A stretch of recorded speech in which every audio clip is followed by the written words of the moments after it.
Hi, I'm Jordan with the Walking Dead TV podcast, and this is what I thought of episode 1 of The Walking Dead on AMC, Days Gone By. Roll the intro. It's the Walking Dead TV podcast, video edition. That's right, you can check out the Walking Dead TV podcast at walkingdeadtv.com. You can also check out my other podcast, Legion of Dudes, at hhwlod.com. There you can find all kinds of good content about comic books and movies and television shows. But right here, I'm going to give you an in-depth look at the first episode of the first season of The Walking Dead. So let's get right to it. One last thing before we get into the discussion. I have read the comic, but I'm going to do my best not to spoil anything in the TV show with my comic knowledge. Because let's face it, A, it might not be true, or it might be. So either way, I'm either going to look stupid or I'm going to spoil you, and I don't really want either of those things. So I will spoil whatever episode has just aired in these discussions, obviously, but I won't be discussing anything forthcoming or anything like that. Let's all get in on the ground floor and have a lot of fun talking The Walking Dead. So in this first episode of the series, we're only introduced to a couple of our main characters. In fact, the first episode doesn't even really focus on most of the supporting cast. We definitely get a good look at Rick Grimes, who's our protagonist, and will be throughout this course of the show, presumably. He's a sheriff's deputy in Georgia. We also meet his partner, another deputy, his wife, his son, and some of the other people they will meet throughout the course of the program. Shortly before the zombie outbreak, Rick gets shot and ends up in the hospital in a coma. He wakes up after everything's gone to hell, kind of like 28 days later, but they were written right around the same time, so don't worry about the similarities too much.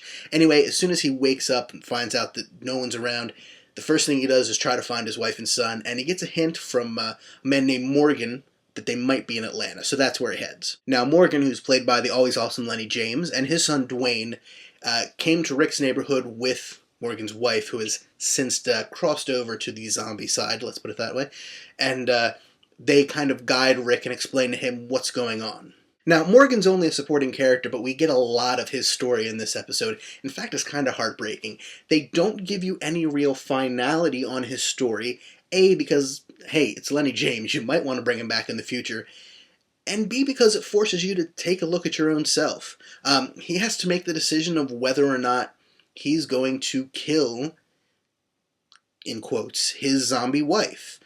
And by not resolving that story, not showing you whether he's able to go through with it, it leaves you kind of looking inwardly to say, could I do the same thing if I was put in that terrible situation? But after leaving Morgan and Dwayne behind, Rick, played by Andrew Lincoln, heads further on into the city of Atlanta, which has been almost completely deserted since the zombie outbreak. And it's about this time that we're introduced into some of our main cast of survivors that will populate, presumably, the rest of the 6-episode season. Rick's wife and son are among them, although he doesn't know that yet.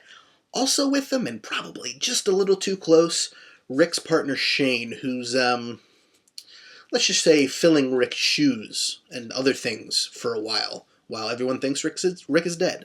This group of survivors at their base camp overhear Rick on the police radio when he's on his way to Atlanta, but because of some equipment malfunctions, they're not able to contact him and warn him that it's not exactly the safe place the government made it out to be in the beginning. Rick eventually finds himself on horseback and makes his way into the city, where things get worse and worse by the second. And by the end of the episode, Rick is still alive and safe for the moment, but he's trapped by hundreds of zombies in the middle of the street in Atlanta, Georgia. Can I just say how much I love the scope of this show? Those of you who have seen it, and if you're watching this without having seen the pilot, why? You can buy the whole series on iTunes for like $16 HD and I think 10 SD. Go check it out. It's pretty darn awesome. But I love the scope. At the end of the episode, you just get this awesome pan-out shot overhead where you see the place where Rick is hiding, and the tank, which that's just really cool. And who knew tanks had hatches on the bottom? The military, I'm presuming, but that doesn't really cover me. And just zooms out to where you can see just the tank, and then the tank and a little bit of the surrounding area with Rick's horse, which has just been eaten and is in the process of being eaten. So past progressive, I guess. Then you zoom out more, and it's just a few zombies, a bunch of zombies, a ton of zombies, and then just hundreds and hundreds of zombies in the actual city streets of Atlanta. They got permission to film in Atlanta. They actually blocked off a couple blocks of street for a few days, and it shows. You feel like you were there. Now, like I said, I'm not going to get into comic spoilers here, but I have read all the comics, at least till the newest trade paperback.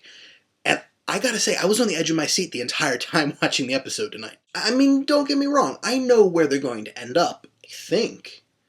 But they're taking, as they've said, little detours off the path. They'll come back, but you never know how long they might be off that main path. So definite kudos go to Frank Darabont and Gallian Hurd and everyone behind the TV show, because I was really psyched to see. I mean, my hopes were high, and I definitely got to say I was pleased with what I saw tonight. So check back in next week. I hope to have these up like within an hour or so of when the episodes actually end. It depends. I'm a busy student. Sometimes have to go to sleep so I can be up for class in the morning. But I'm going to do my darndest to get these episodes up as quick as possible to really talk in depth about how much I loved or didn't love. Hey, let's be honest here. I tend to like things, but when I don't like things, I will let you know. Check out my comic reviews if you don't believe me, or even some of my Lost reviews. And hey, if you were a Lost watcher and you're watching this because of that, awesome. Thank you. Tell your friends. Everybody, we want you to watch, but also check out Walking Dead TV Podcast at walkingdeadtv.com. Check us out on iTunes. Subscribe. Just like here, we're going to get into the show. We're going to talk in depth about the show, like really in depth. But we're not going to spoil the comic, and we're not going to use the comic to spoil the show. And if we ever even remotely bring up something aside from, oh, that looked just like it did in the comic, we go any further than that, we're going to warn you ahead of time. So you can listen to the show without fear that you're going to be spoiled on the TV show or the comic, because let's just face it, spoilers suck, and this is no place for them.